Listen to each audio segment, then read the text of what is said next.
Okay, let me ask you this. Have you ever been there? Like you just bend over, maybe reaching for the TV remote or, I don't know, a pencil that rolled under the desk, and bam, your back just like seizes up, it screams. Right? So you drag yourself to a doctor, hoping for some kind of miracle cure, right? And what do? You get the medical shrug. Mm-hmm. The classic. Welcome to life. It's just, part of getting older. Your discs are thinning.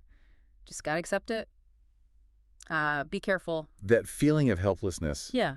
It's practically the standard prescription, isn't it? Yeah. Doesn't matter if you're like 21 and blew a disc trying to squat 400 pounds. Or even 300, yeah. Right? Or if you're 60 and it's just this chronic ache that never leaves. The advice is weirdly always the same. Treat your back like it's made of, I don't know, antique glass. Exactly. And that's what we're diving into today. This whole mindset, this advice to just be careful, it actually creates this downward spiral, a vulnerability spiral. It really does. You're told your back's fragile, so you avoid moving it. Right. Which means the muscles atrophy, they get weaker. Which, surprise, makes your back actually fragile. Which then just reinforces the fear. It's a vicious cycle. And look, the standard conservative approach, it's great for getting you through that initial acute crisis, don't get me wrong, but it leaves this huge, huge gap. What gap is that? The long-term structural need. It completely neglects how to build, an anti-fragile spine.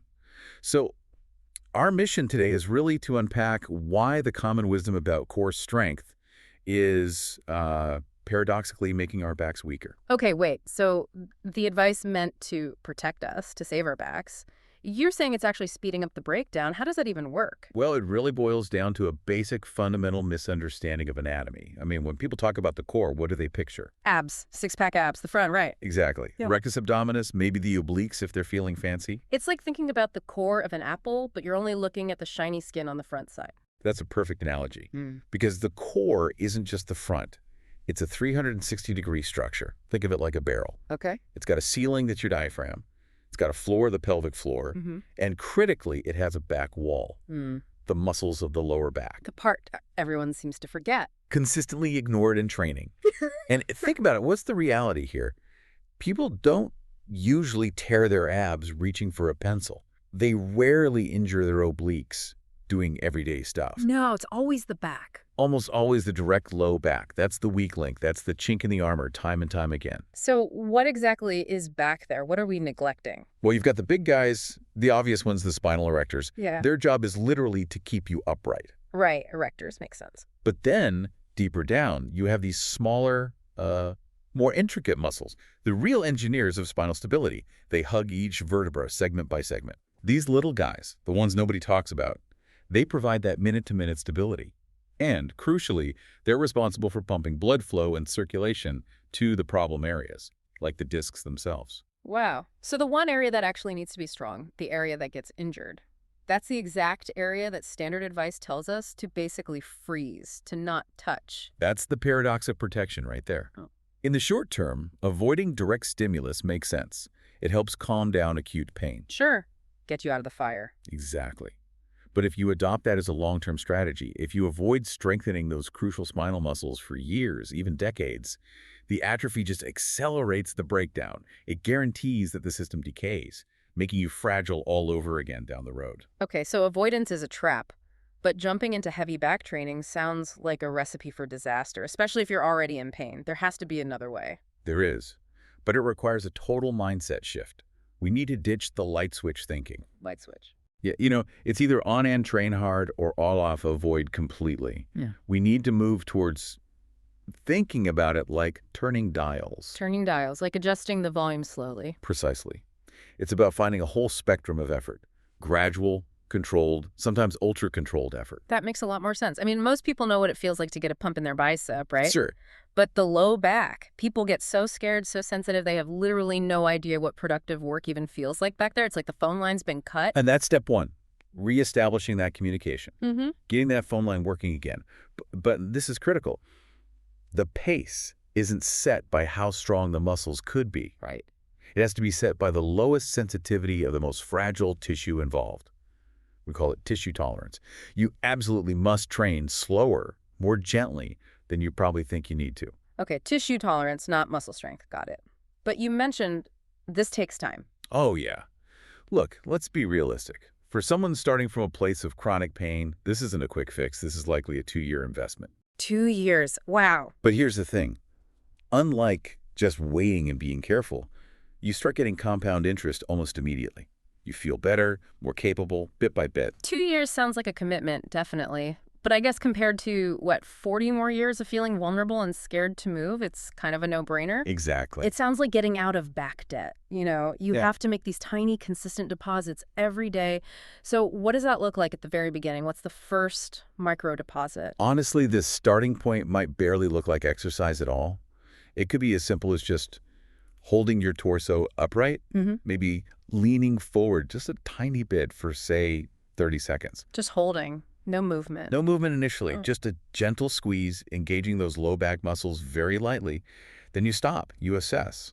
Was there pain during the hold? Did you feel worse the next day? Okay. If the answer to both is no, then congratulations. You've just gathered evidence. Your back can handle that specific load. You've just turned the dial up just a tiny, tiny. Yeah, I can just hear someone listening thinking, but what if I do that and it flares me up? I don't want that tweak again. Because most people, like you said, they avoid any sensation back there until, boom, spasm. Right. And this is tricky, but sometimes you do have to accidentally, briefly cross that line. Intentionally poke the bear a little. Not intentionally trying to cause pain, but you need to find where that edge actually is. Most people are so avoidant, they stay miles away from any feeling. So that little momentary flare-up, while not fun, it gives you crucial data. Okay, so, all right, that was too much. Let's dial it back to just below that level instead of just avoiding the whole area completely. Exactly. It helps you map the battlefield so you can train right up to the edge of your current capacity, not 10 miles behind it. Okay, so we've reestablished communication. We understand tissue tolerance. We're making micro deposits. Now, how do we actually build strength? What's the direct stimulus for those key spinal muscles? Fundamentally, anything that moves your shoulders significantly in front of your hips will engage those muscles. The classic exercise is the back extension. Right, the machine or bench where you hinge at the hips. Yes, but the progression has to be, again, incredibly gradual. Phase 1 is purely isometric, just holds. Those 30-second gentle squeezes we talked about, is Yeah. that really where the magic starts? It seems so small. It is. Because phase 1 isn't just about muscle, it's about calming the nervous system down. Mm. You might use a back extension machine, but set the pad really high on your back so you're lifting less of your body weight. Minimizing the load. Exactly. You just hold, stay calm, focus on deep belly breathing. You're actively telling your nervous system, we can do this, it's safe. You just slowly add time to that hold over weeks and months. So maybe after 3 or 4 months, someone who started barely managing 10 seconds might be comfortably holding for a minute or 2. Yeah, that's a realistic timeline. And only then, once those static holds are comfortable and pain-free, do you move to phase 2. Okay, what's phase 2? Phase 2 is introducing movement, range of motion. But again, slowly. You might start with just half-range repetitions, maybe even allowing a little bit of rounding in the back initially, depending on the person. Still keeping it gentle. Very gentle. You have to give those tissues months to adapt to moving under even light load before pushing further. And then eventually, phase 3. This is where we get to the full build. You mentioned going inverted. That sounds intense, like the opposite of protecting your spine. It is the final phase, yes. This is where we build true resilience, working up to the full range of motion in the back extension, which often means going below parallel towards inverted. Okay, why inverted? What's the benefit there? Well, at the very bottom, when you're hanging inverted, you actually get some nice spinal decompression. Bit of relief. Okay. But the real strength building, the magic for those deep stabilizing muscles, happens during the recompression phase. Coming back up. Exactly. As you slowly piece your spine back together, segment by segment, against gravity on the way up, those small intraspinal muscles are forced to work incredibly hard to control the movement and stabilize each joint. That's also where you stretch the fascia and really pump blood flow into the area. Fascia. You mentioned that's important. Why is training the muscles so key for this wetsuit thing you mentioned? Right, because this kind of training, especially the recompression part, does way more than just build muscle fibers. It literally pumps blood to the discs, helping with nutrition and waste removal. And crucially, it stretches and mobilizes the fascia. That connective tissue web. Yeah, it surrounds everything, muscles, nerves, organs. And inactivity is terrible for fascia. It gets stiff, stuck, almost glued down. So the fascia can hold on to the memory of the injury even after the disc itself has healed. Precisely. The inflammation from the original injury might be long gone, but the fascia can remain tight, restricted, basically holding the surrounding tissues in that injured position or pattern. This soft tissue restriction is often a huge reason why things like chronic sciatica hang around.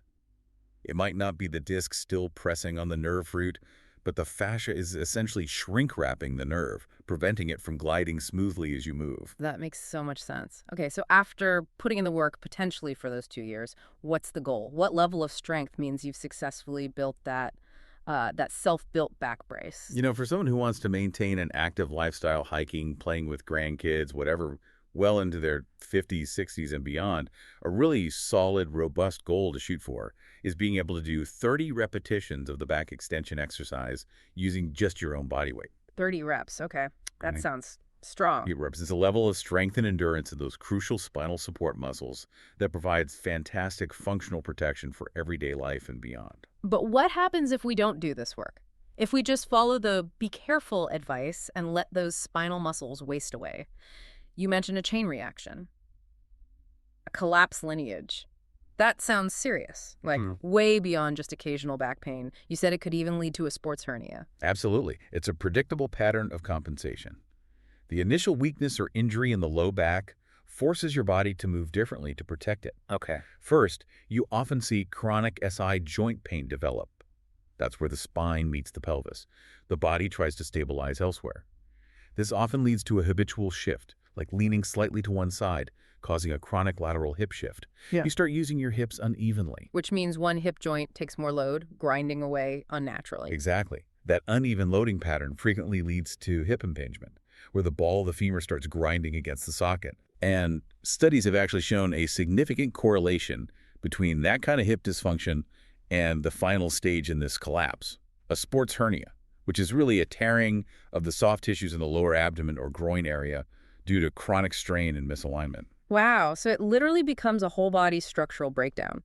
One initial problem, the weak back, triggers compensation, leading to hip issues, leading to groin injuries, all because the core support system, the actual back muscles, were neglected. That's the lineage. Yeah. It underlines why treating chronic low back pain isn't just about the back.